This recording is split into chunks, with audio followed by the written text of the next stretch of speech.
Bienvenue sur le podcast pour apprendre à apprendre une langue. J'adore interviewer des spécialistes, des polyglottes, des personnes bilingues, des personnes en fait qui ont réussi à apprendre une langue et même souvent plusieurs. Donc on sait que la méthode universelle n'existe pas, mais avec toutes ces interviews, on va pouvoir remarquer des points communs, s'enrichir de leurs expériences pour améliorer notre propre apprentissage. Pour ce 4e épisode, mon invitée était Susanna. Donc Susanna vit en Californie, parle français vraiment très très bien, vous allez pouvoir l'entendre. Et j'ai voulu faire cet épisode avec Susanna parce qu'elle a une approche qui est un peu, on va dire une porte d'entrée un peu différente. Et cette porte d'entrée, c'est la musique. Donc je lui ai posé plein de questions en fait pour comprendre comment la musique pouvait nous aider à apprendre une autre langue. Donc on a beaucoup parlé de musique, mais on a fait aussi un gros détour sur l'erreur. Voilà, c'est un sujet qui compte beaucoup pour moi. Donc comme elle a commencé à parler de l'erreur, voilà, on a pris le temps d'en parler. Et vous allez voir dans le podcast, on a parlé de... je vais poser la question, si par exemple on n'a pas l'oreille musicale, est-ce qu'on peut quand même apprendre une langue ? Comment s'y prendre en fait ? Comment la musique peut vraiment nous aider à apprendre ? Donc je vous laisse découvrir ma conversation avec Susanna. Bonjour Susanna. Bonjour Céline. Je suis vraiment contente de vous accueillir sur le podcast. Je vous ai découvert sur Internet et j'ai beaucoup aimé votre approche un petit peu différente de ce qu'on voit habituellement.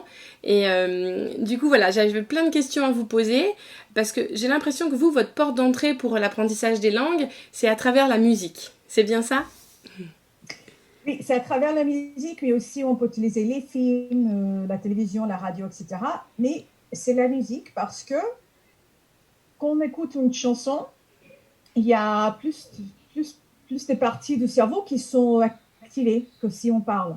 Et donc, si on écoute une chanson, c'est plus facile de se souvenir des paroles.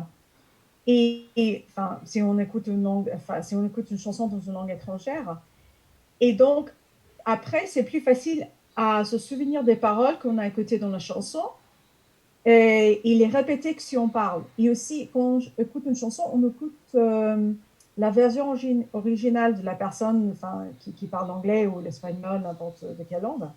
Donc on apprend la prononciation originale, pas la prononciation avec notre accent. Et ça, c'est très facile, ça, c'est très important parce que tout le monde a un accent, mais si on veut parler une autre langue, c'est très important d'avoir un bon accent pour que ça soit plus facile pour les autres de comprendre.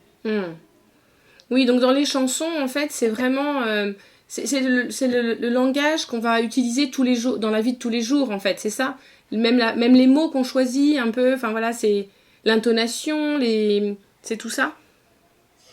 Pas tout à fait, parce que la plupart des chansons sont de l'amour. Donc, c'est pas qu'on va parler d'amour 24 heures par jour. Enfin, ça dépend, mais la plupart des gens ils vont pas parler de oui, je veux pleurer si tu me laisses, je veux que tu reviennes, etc. Non. Mais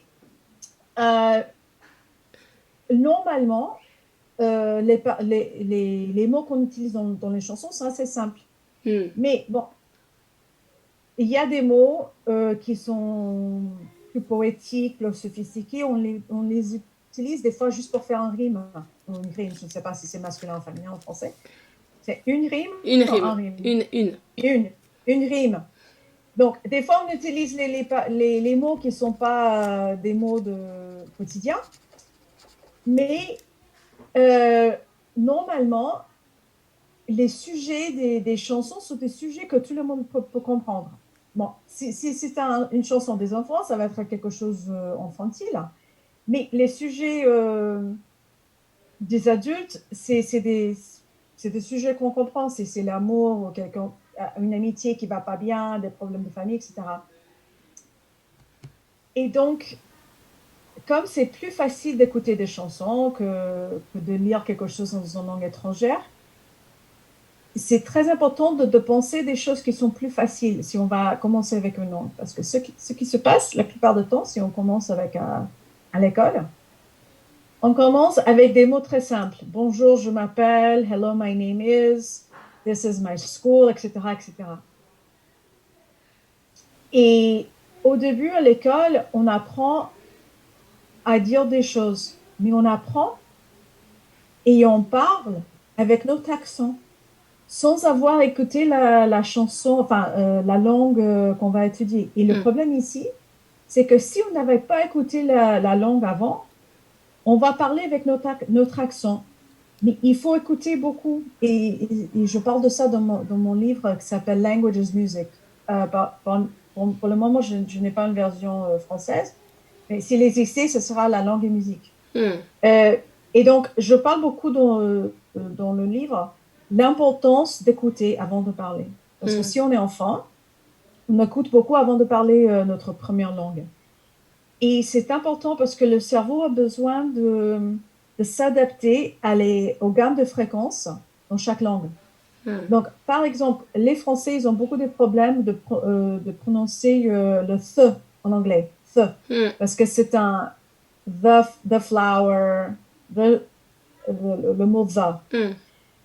Parce que c'est un son qui n'existe pas dans la langue française. Hmm.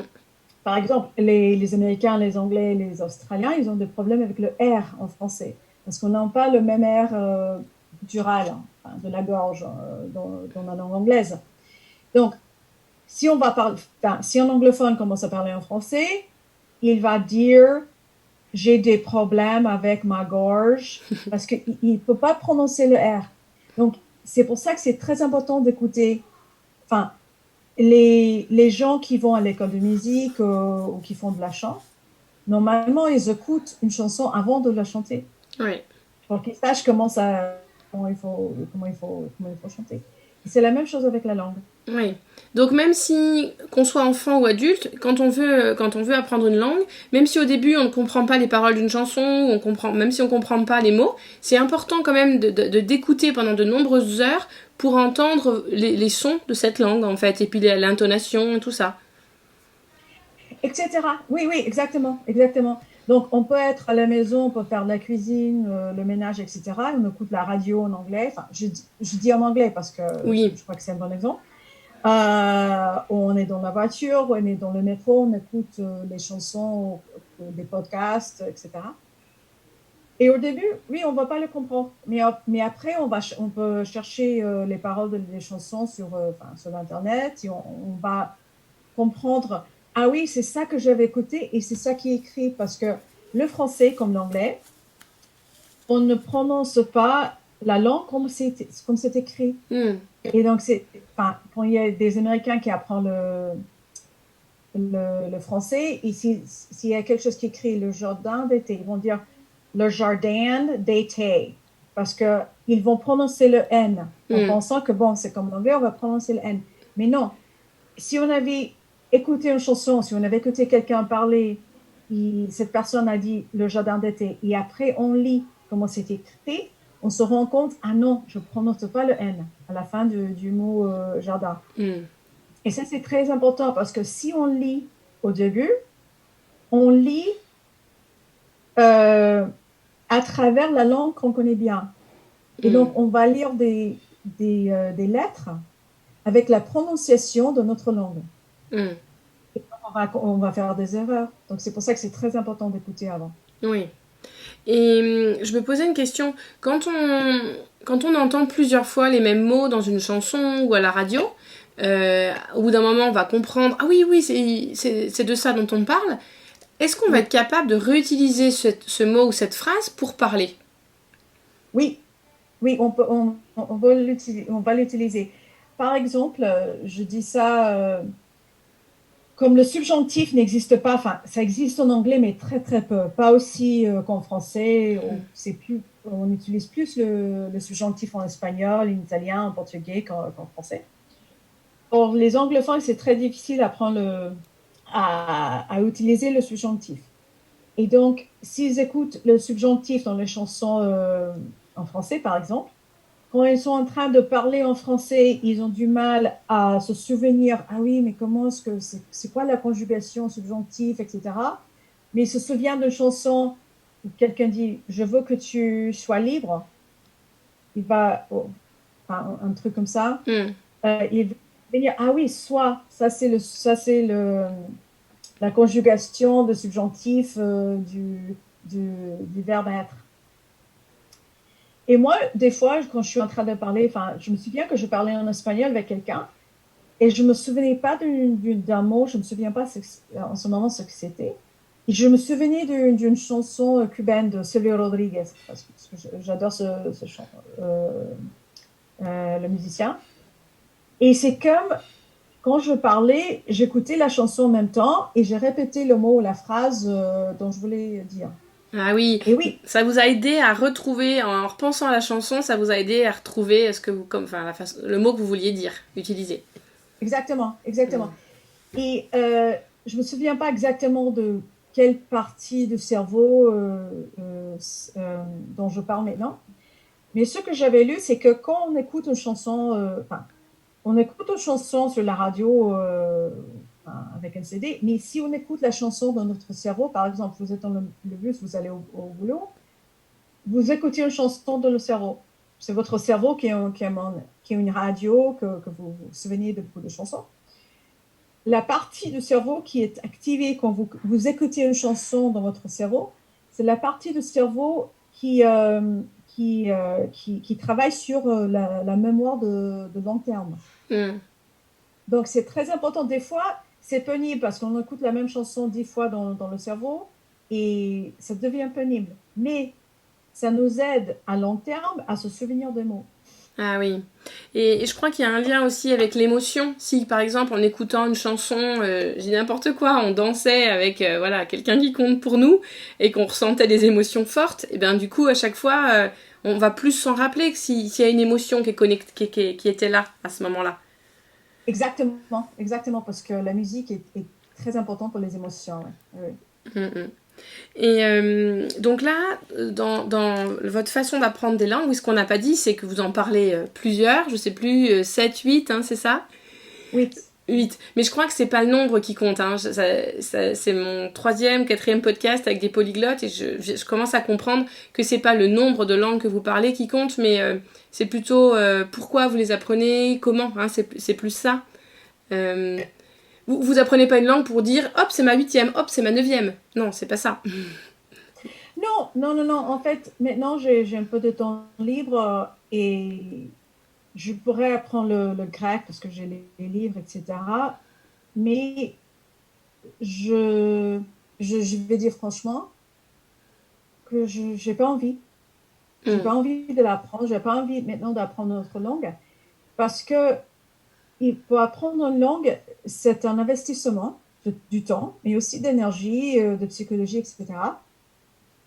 Et je crois qu'il faut le faire si on a vraiment envie d'être dans le pays où on le parle, où il y a quelque chose avec la culture. Bon, maintenant, avec le confinement, on ne peut pas voyager, ça c'est clair. Mais il doit y avoir une raison pour l'apprendre. Oui, une motivation. Soit c'est pour le travail. Comment? Une motivation, vraiment quelque chose Exactement. qui nous anime, quoi. Oui, c'est la motivation. Pour moi, c'est pas la motivation de collectionner les langues. Mais des fois, quand je vois qu'il y a des gens qui apprennent enfin, 20, 30 langues, je ne sais pas comment ils utilisent. Parce que moi, je parle 8 langues, mais il y a des fois que je ne parle pas le français pendant 5-6 mois parce que je suis occupée, je fais autre chose et j'oublie des mots, je fais des erreurs, etc. Donc, c'est la motivation, mais aussi il faut sentir quelque chose avec la langue. Et ça, c'est difficile beaucoup des fois pour les immigrés ou des réfugiés qui arrivent au pays. Des fois, ce n'est pas un pays de leur choix. Ils sont arrivés pour des raisons économiques, c'est des raisons politiques, etc. Et ils travaillent beaucoup, ils ont une vie qui est très difficile. Et des fois, ils n'ont pas envie d'apprendre la langue. Parce que peut-être ils sont discriminés dans le pays où ils sont, etc. Et je sais pour moi que si je n'ai pas une motivation, ça ne marche pas. Oui, il faut avoir une raison, quoi. Exactement. Ouais. Et je crois que je suis allée un petit peu voir votre site et je crois que vous vous appuyez aussi sur le fait que ça doit être enfin fun, amusant quoi. Que on peut pas apprendre une langue juste avec des bouquins de grammaire ou des supports qui sont vraiment pas sympas quoi. Exactement. Et c'est pour ça que, enfin, avant de faire le podcast, on a parlé un petit peu sur la philosophie de Montessori, parce que j'en connais juste un petit peu. Et toute cette idée de faire un environnement qui est amusant, c'est très important. Et pour les adultes aussi. Parce que les adultes, ils ont peur de faire des erreurs. Enfin, la plupart, Mm, pas tout le monde. Et moi, par exemple, cet été, enfin l'été dernier, j'étais en Grèce. Et moi, je parlais comme Tarzan, enfin, parce que je ne connais pas beaucoup de mots. Je ne pouvais pas faire des phrases. Donc, j'avais des verbes enfin, je parlais comme Tarzan parce que je ne pouvais pas parler normalement et moi, j'ai pas honte. Et ça, c'est très important de ne pas avoir honte si mm, on parle. Donc, si quelqu'un est perfectionniste et il a, je sais pas, 30 ans, 40 ans, il est en train de prendre une langue, ça va être hyper difficile, mais ouais. presque impossible. Parce Mm, que cette personne ne va pas oser de parler s'il n'est pas parfait. Et donc, c'est pour ça que la musique aide beaucoup si on fait le karaoké, si on voit des films. Si on voit des films, par exemple, avec des amis, on peut choisir 2, 3 minutes du film et après on peut chercher les mots, enfin, on dit ça, le mise en scène, le script, les mots les sous-titres. les sous-titres, oui, pardon, les sous-titres. Et on peut, avec 2, 3 amis, on peut refaire ce scène qu'on a vu dans le film. Donc, chaque personne va jouer un rôle différent. Et c'est un jeu, c'est comme si on fait l'improvisation de comédie. Mm, Et il faut d'abord oser de faire des erreurs. mm, Euh, penser on est enfant. ouais. Même si on voit des bandes dessinées pour les enfants dans une autre langue, ou ça existe en français, La rue de Sésame, non? Sesame Street. Enfin, ou des jeux enfin, des programmes d'enfants. Je ne connais pas des programmes d'enfants en France, Ouais. Le enfin, de nom là je télé. connais pas mais. Mm, mm. Mais bon, c'est comme ça, on peut voir ça, même les adultes. Oui, mais souvent, en tout cas en France, je sais pas dans les autres pays comment ça se passe, mais en France, le droit à l'erreur, ben, il n'est pas du tout accepté. Enfin, en tout cas, moi j'ai 36 ans, toute ma génération, on était à l'école, on faisait des erreurs, on avait des notes, donc des bonnes ou des mauvaises, et l'erreur, on Oui. nous a jamais dit que c'était cool, enfin c'était important qu'elle soit là, parce que sans erreur, on peut jamais... En fait, notre cerveau, il a besoin d'erreurs pour se réajuster et pour progresser. Sans erreur, on peut pas progresser. Sauf qu'on est une génération, en tout cas en France, où on avait un retour sur notre erreur qui était désagréable, où on se sentait pas bien quand le prof rendait les copies, on tremblait tous, savoir si on allait avoir une bonne note ou Oui. pas. Et donc du coup, c'est difficile d'oublier ça. Enfin, moi je le vis là en ce moment. Avant, quand ma copine Jessica m'a proposé qu'on fasse des Skype en anglais, au début, j'étais là, oh mon Dieu, mais je peux pas faire des erreurs, c'est pas possible, qu'est-ce qu'elle va penser de moi? Et puis après, je me suis dit, non, t'as une opportunité en or, profites-en, allez, c'est pas grave, tu dis tout le temps autour de toi que l'erreur est importante, alors fais des erreurs et tu progresseras. Mais je trouve qu'il faut réussir à lever un peu ce barrage, à faire sauter le Oui. verrou, là, à faire sauter le verrou. Donc, Céline, je crois que vous devez aller à la télé française en disant l'erreur, c'est bien, mais pas avec l'économie, pas avec le Covid, etc. Mais avec l'apprentissage des langues, l'apprentissage de n'importe quoi à l'école. Oui, vous avez tout à fait raison. Et je me souviens parce que quand j'étais en France, j'avais 15 ans, j'étais dans un collège. Moi, j'étais assez étonnée qu'en France, tout le monde peut savoir les notes des autres.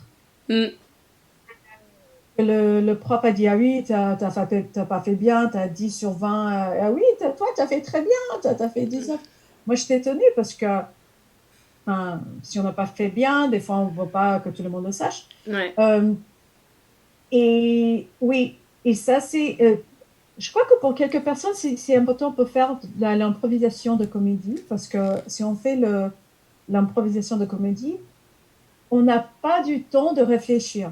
Ah oui.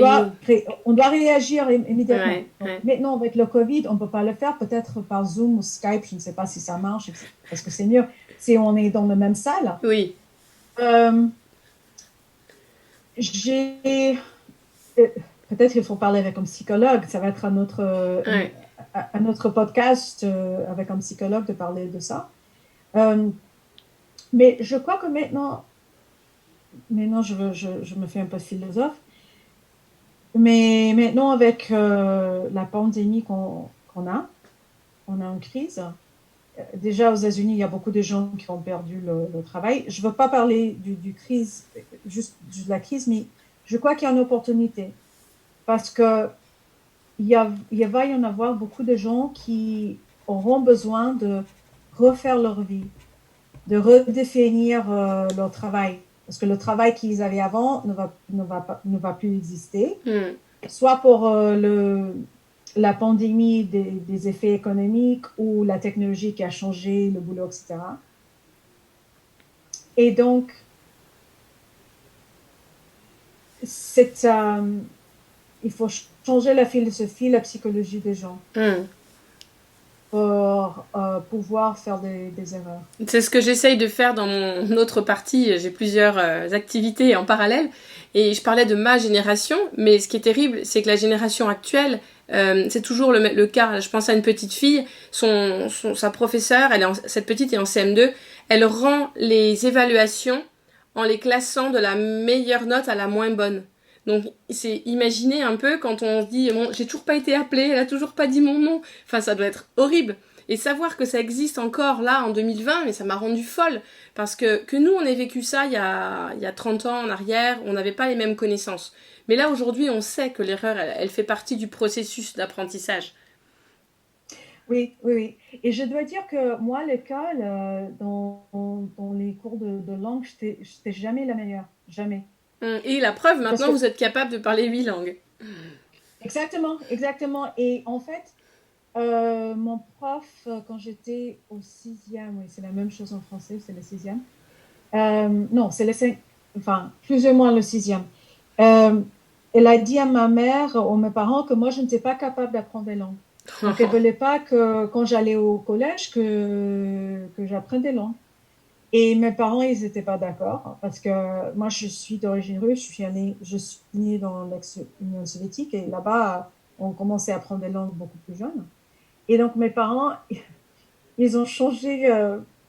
Enfin, le prof avait mis sur un papier que moi, je ne pouvais pas prendre une langue dans le collège. Et mes parents, ils ont pris le papier, ils ont changé ce que le prof avait mis. C'est illégal, exactement. Enfin, mais le prof, elle était monolingue. Je crois qu'elle ne savait même pas que je parlais une autre langue à la maison.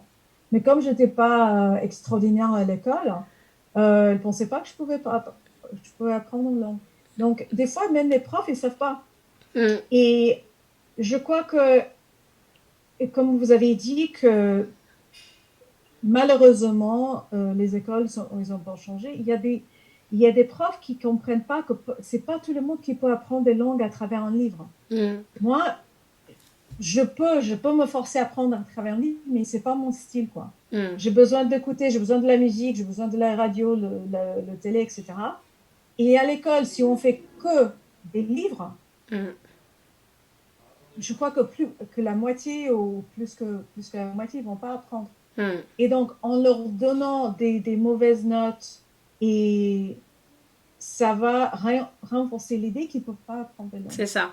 Et puis on sait maintenant que si on croit qu'on n'est pas capable de faire quelque chose, ben c'est ce qui Ouais. arrive. Alors que si on pense qu'on est capable, eh ben on le devient en fait. C'est ce qu'on croit se réalise. Oui, Mm, exactement. mm, mm. Et quand vous Ouais. parlez d'écouter la radio comme ça, en faisant autre chose, en cuisinant en même temps, par exemple, est-ce que on va quand même... moi, je croyais qu'il fallait être quand même concentré sur ce qu'on écoutait. J'avais l'impression que si je mettais un podcast avec mes écouteurs et que je cuisine en même temps, ben du coup, je suis quand même concentrée un peu à ma cuisine pour ma recette. Je pensais que ça serait pas forcément utile parce que j'allais pas écouter consciemment. Non, il y a, Il y a, oui, et ça doit écouter consciemment, ça ne écouter pas consciemment. En même temps, le cerveau est en train d'enregistrer la gamme de fréquences de la langue. Mm. Et ça, c'est très important pour la prononciation. Et même si on n'est pas tout, même si on fait pas beaucoup de concentration, on va écouter des mots, on va écouter des mots, et ça aide beaucoup plus tard pour pouvoir prononcer ces mots. Mm. Et, et tu sais, c'est la première fois que je parle de mon livre en français, donc j'ai pas tout le vocabulaire, Mm. mais dans ce que j'avais lu, ça s'appelle passive listening. C'est ce qu'on écoute passivement, c'est pas conscient. Ça aide avec le fait que le cerveau a besoin de s'adapter à la langue. Et, et ça fait partie d'une, comment dire, c'est pas qu'on peut apprendre une langue juste en écoutant la radio si on conduit. Non, ça fait partie de toute une philosophie de comment intégrer la langue dans nos vies Mm. pour que ça soit plus amusant. Donc, Mm. on écoute les chansons, on écoute les podcasts, on écoute la radio, on écoute le BBC par exemple, on écoute les nouvelles par exemple. Si on est en train de faire des choses à la maison, ou si on conduit, ou si on marche. Et ça nous aide à que la langue fasse partie de notre vie. C'est pas, ah oui, j'apprends la langue, je prends l'anglais juste 1 heure par semaine avec un prof, ou je fais mes Mm. devoirs 1 heure par jour. Mm. Non, ça fait partie de notre vie. Ouais, ben, tu vois, je le sentais ça, parce que je suis pas encore experte dans l'apprentissage d'une langue. Je parle français, ma langue maternelle, et puis un peu anglais, mais pas un super bon niveau. Mais ça, je l'avais senti, parce qu'apprendre à apprendre, c'est voilà, c'est ma passion, Montessori. Et en fait, je sentais enfin, ce que j'ai créé un guide pour les Français qui veulent apprendre une langue, et dans ce guide j'ai dit que on peut pas avoir 5 heures, 6 heures par jour en plus comme ça dans notre journée, on est déjà occupé à plein de choses, mais que si on voulait apprendre une langue, on pouvait remplacer quelques-unes, pas toutes, mais remplacer quelques-unes de nos activités habituelles qu'on aime faire dans la langue, Oui, comme les séries, les podcasts, la radio, quand on va au travail. Et alors, ça veut pas dire qu'on n'écoutera plus de podcasts en français, mais de remplacer justement pour se créer un environnement dans la langue. Donc en fait, c'est ce que tu dis. C'est ce que vous dites, pardon. oui, exactement, c'est l'environnement. Et par exemple, si on va voir les nouvelles sur la télé ou même sur l'Internet, on peut voir les nouvelles dans notre langue. Par exemple, on peut voir le France 24 en français et en anglais, parce que c'est les mêmes reportages. Et si on connaît déjà le sujet en français, si on le voit en anglais, on va le comprendre. Par exemple, maintenant, c'est le Covid. Donc, si on voit un reportage sur le taux de mort à New York et on voit le numéro et on voit le gouverneur qui est en train de parler, etc., de confinement, on sait déjà le sujet. Donc, Ouais. s'il va dire un mot, par exemple, si on va dire lockdown, c'est le mot pour confinement en anglais. Même si on ne comprend pas ce qui veut dire lockdown, mais s'il le répète plusieurs fois, il va dire, ah oui, le confinement est prolongé jusqu'au 15 mai et on voit le mot lockdown will continue until the 15th of May. On va penser, oui, je crois que lockdown, ça veut dire confinement. Ah oui, c'est Donc, le contexte va nous aider, quoi. exactement, exactement. Donc, si on voit le mot, et en plus, on voit le mot plusieurs fois sur l'écran. Ah oui, il a dit lockdown et c'est écrit comme ça. Ah oui, maintenant je comprends comment le prononcer. Et ça aide beaucoup si on comprend déjà le contexte. Et les séries, ça aide beaucoup. Sur Netflix, on peut changer le sous-titre. Par exemple, l'autre jour, je voyais un film en français et quand il disait beaucoup des mots d'argot que je ne comprenais pas, je changeais le sous-titre de français à l'anglais juste pour 30 secondes. Ah oui. Ah, c'est ça qu'il a. Ah bon, et après, je les ai mis en français. Ah oui. Mais des fois, même. Par exemple, oui. Non, allez-y, pardon. Des fois, les sous-titres sur Netflix, même si c'est le sous-titre dans la langue originale, ne sont pas corrects. Je m'en suis rendu compte. Ouais. Mais j'avais pas pensé à revenir un petit peu en arrière quand, par exemple, si pendant 30 secondes je suis perdue, je comprends plus, j'avais pas pensé à revenir un peu en arrière en remettant les sous-titres en français, juste le temps de comprendre. Oui, en plus, c'est plus facile maintenant si on voit des choses sur notre ordinateur, parce que avant, avec, comment ça s'appelle, le remote control, si on voyait sur un DVD, c'est un peu plus difficile d'aller en arrière. Mais si j'ai mon micro juste devant moi, c'est plus facile. Oui, Et oui, je change les sous-titres. Mais si vous êtes en train de voir un film avec toute votre famille et eux, ils n'ont pas envie d'écouter un scène pendant 30 secondes, c'est pas si facile. Mais si on le fait toute seule, c'est très facile à faire. oui. Mm. Et est-ce que les séries, vous les conseillez, même pour les débutants? Enfin oui, j'ai l'impression que la réponse est oui. Même si au début on est débutant et qu'on comprend vraiment qu'une toute petite part, au moins on entendra les sons et tout ça, non? Exactement, oui, Mm. oui, oui, Mm, ça mm. aide beaucoup. Euh, Au début, bien sûr, si on ne comprend pas la langue, il faut mettre les sous-titres dans notre langue. Mais oui, ça aide beaucoup. Et je sais que c'est une chose que je crois que même votre ministère d'éducation en France a dit qu'un des problèmes pour les Français, c'est que vous avez presque tous les films dans les autres langues sont doublés en français, je crois qu'on dit ça en français. Vous n'avez pas les sous-titres. Vous écoutez un acteur français qui est en train de, Oui. de dire tout en français. Mais il faut écouter la version originale avec sous-titres.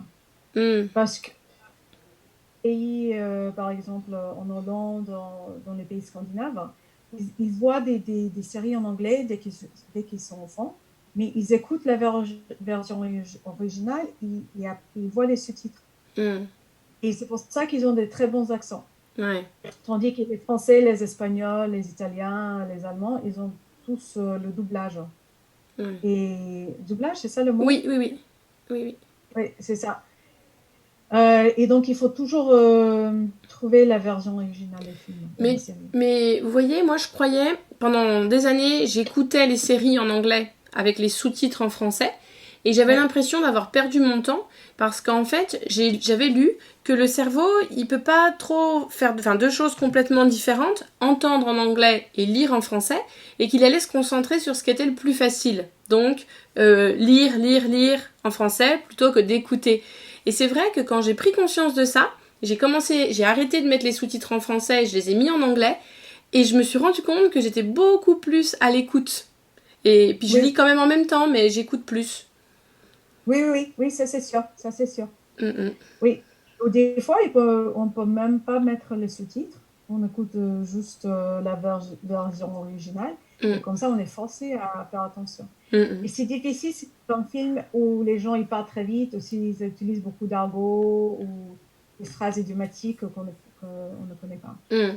Et quand vous avez appris donc toutes ces langues, au début donc vous avez fait ça, vous avez, enfin même pas que au début, tout le temps, vous êtes vraiment, vous avez profité de la musique pour apprendre, mais à un moment vous avez quand même été obligé de mémoriser plus de vocabulaire ou de faire un peu de grammaire. C'est quoi l'étape d'après, les étapes d'après?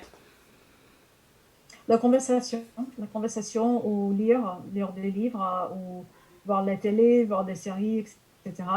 Bon, je dis franchement que moi, le français, je pratique très, très peu. Et j'ai des amis avec qui je parle enfin, pas très souvent, on parle en français.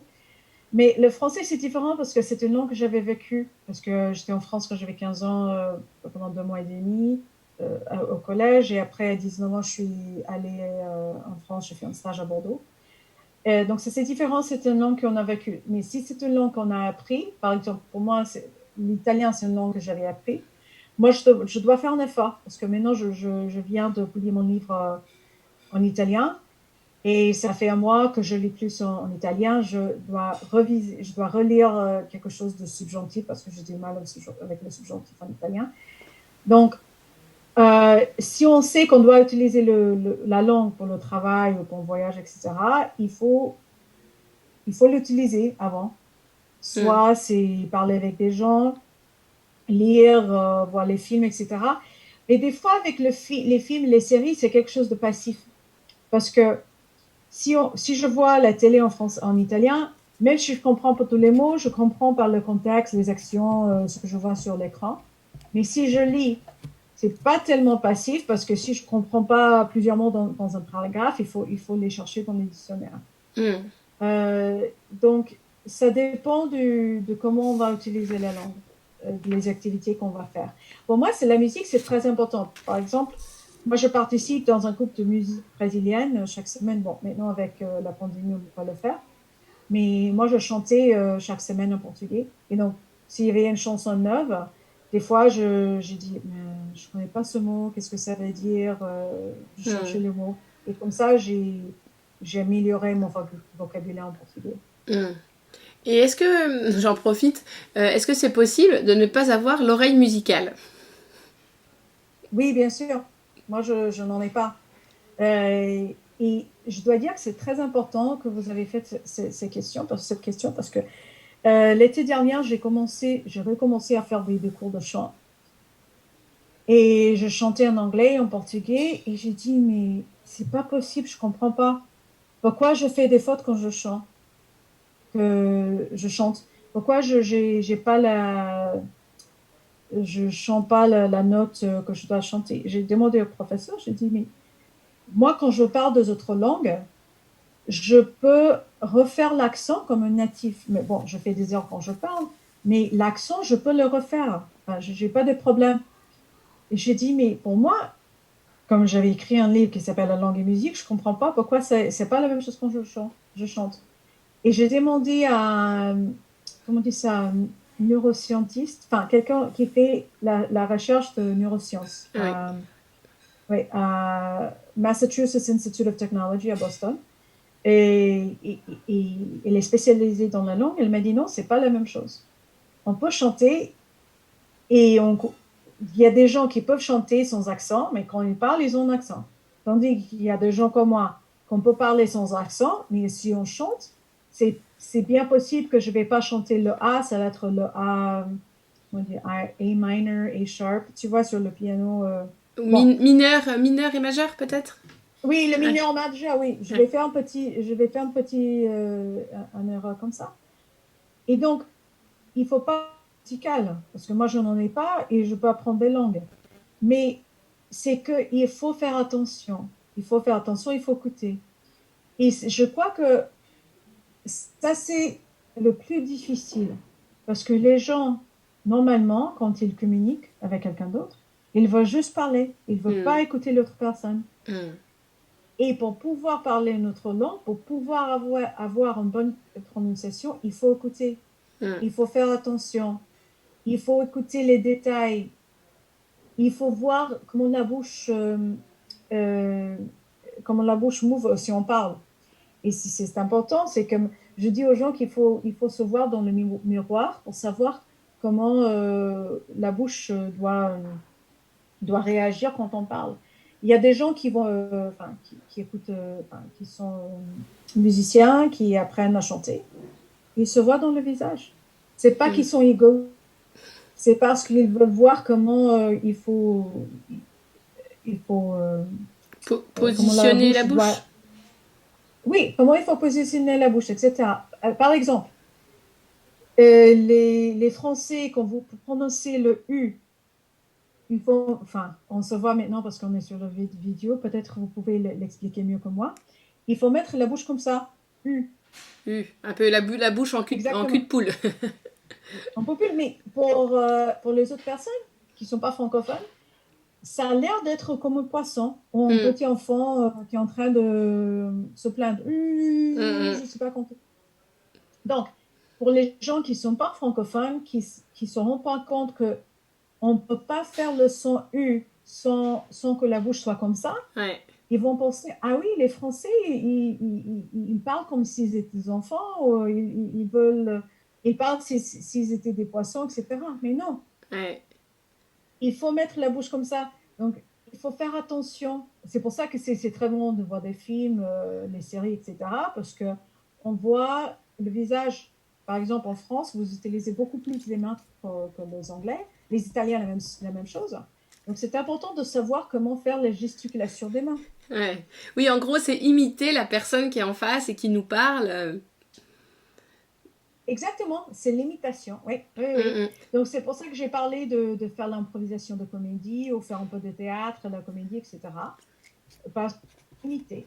Ouais, ouais. Mon, Et mon... si, Pardon, allez-y. oui, oui. Non, non, allez-y, pardon. Non, non, mais avec un livre, on ne peut pas faire l'imitation des autres. Bah oui.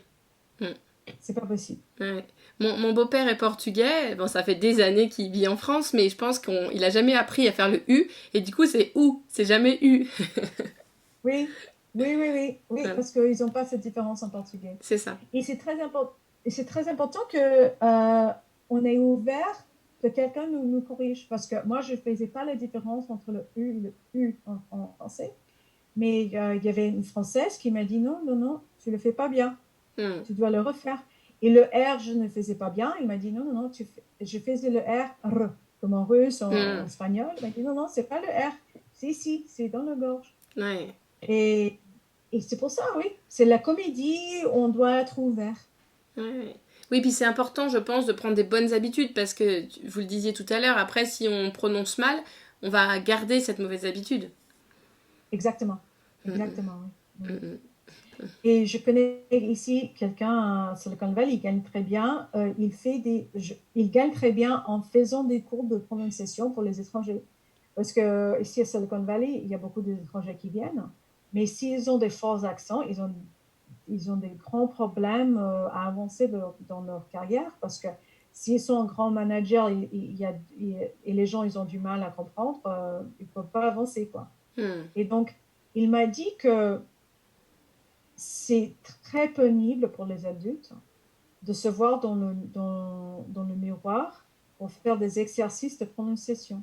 Mm. Parce qu'ils disent, ah, mais non, mais je parle cette langue depuis 30 ans, mais pourquoi je dois me voir dans le visage? Donc, soit tu le fais au début, enfin, soit on le fait au début quand on apprend une langue, on apprend bien, ou sinon on le fait beaucoup plus tard quand c'est pénible, on a Mm. plein de trucs à faire et c'est cher. C'est Mm. beaucoup plus cher si on doit payer un tuteur, un prof privé, Mm. que si on apprend au début tout seul. Mm, mm. Oui, puis ça peut être amusant aussi de s'amuser à prononcer. Là, avant notre podcast, je regardais des vidéos d'un polyglotte. Je me rappelle plus son prénom parce que j'ai pas l'habitude de prononcer son prénom, mais c'est Oui. l'auteur du blog mimicmethod.com. Ah oui, oui, oui. En fait, Idao Ness. Et c'est lui qui a dit que si on lit au début, on va lire avec notre prononciation. Et c'est pour ça qu'il ne faut pas lire au début, il faut écouter. Oui, Voilà, et ben c'est lui. Et du coup, je regardais sa vidéo et c'était vraiment marrant parce qu'il avait choisi 4 phrases et il les prononçait dans des intonations différentes. Donc, oui, déclaration, quand on déclare quelque chose, voilà, assez plat. Quand c'était la question, donc je crois que c'était assez plat et le dernier mot, floup, il montait, je crois. oui, La surprise, donc là, on sentait que c'était déjà un peu plus... voilà, enfin, je sais pas comment décrire, mais voilà, c'était une intonation différente pour la surprise et le doute aussi, où là c'était encore différent. Donc j'ai beaucoup aimé cette vidéo, je trouvais ça rigolo. Puis il répétait les mêmes phrases avec des intonations différentes en insistant encore plus qu'en temps normal. oui. Lui, il est très bien il fait très bien son approche. Et en fait, quand j'avais des questions sur enfin, la différence entre chanter et parler, j'ai posé mes questions à Aïda Ossa parce que je ne comprends pas. Il m'a expliqué aussi qu'il y a une différence. Hmm, d'accord. Bon, en tout cas, c'était super riche. Je pense que voilà, les auditeurs ont pu vraiment apprendre plein de choses. Moi aussi, ça continue. Voilà, je continue d'avancer sur tout ça. Donc, merci beaucoup, Susanna. Est-ce que tu veux rajouter une petite chose avant qu'on arrête le podcast?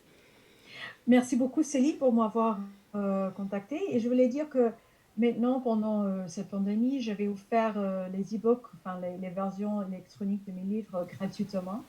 Donc, si vous allez sur mon site, vous pouvez le trouver. Le mot électronique de mon livre sont gratuits sur le site web de Smashwords. Sinon, vous pouvez me trouver sur suzannazaraïski.com. Et Céline, je crois que vous allez mettre mon site web Oui, je avec le l'écrirai en podcast. dessous. Oui, oui, oui. D'accord, d'accord. Et là-bas, vous pouvez trouver mon livre Languages Music. Malheureusement, je n'ai pas une version en français, mais Si vous téléchargez la version en anglais, vous pouvez le mettre sur Google Translate ou un autre traducteur sur l'Internet. Et comme ça, vous pouvez le lire en français. Ça ne va pas être une traduction parfaite, mais quand même, vous pouvez voir en général dont je parle. Et j'ai plus que 100 conseils de comment utiliser les langues, la radio, la télé, etc. pour apprendre les langues. Bon, bah chouette. Je mettrai le lien pour que les auditeurs puissent le trouver facilement. Très bien. Donc, merci beaucoup, Céline. Et j'espère que vous puissiez aider pas seulement les Français, mais beaucoup de gens à comprendre que faire l'erreur, c'est très bien. Pas avec l'économie, pas avec les virus, mais si on apprend des langues, c'est pas un problème. C'est ça. Merci, Susanna. Merci. Ciao. J'espère que ce podcast avec Susanna vous a plu et vous offrira une nouvelle perspective. Voilà, vous pouvez télécharger son livre donc en anglais. J'ai oublié le titre, mais voilà, je mets le lien dans la description. Je crois que jusqu'au 31 mai, c'est possible de le télécharger gratuitement. Et c'est vrai que j'ai oublié de vous préciser pourquoi j'ai commencé ce podcast en interviewant des polyglottes. Ça me paraissait évident, mais je voulais pas expliquer.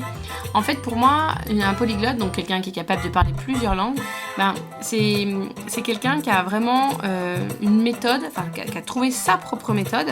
Et s'il a été capable d'en apprendre plusieurs, vraiment, c'est que ça fonctionne. Donc je pense que votre but à vous n'est pas de devenir polyglotte, mais au moins d'apprendre déjà une langue. Mais j'ai voulu aller chercher des conseils de la part d'experts, de personnes qui sont vraiment au top et pour qui ça a fonctionné plusieurs fois. Voilà pourquoi j'ai commencé avec des polyglottes. Pour soutenir le podcast, je vous invite à laisser un commentaire. Ça prend que quelques minutes.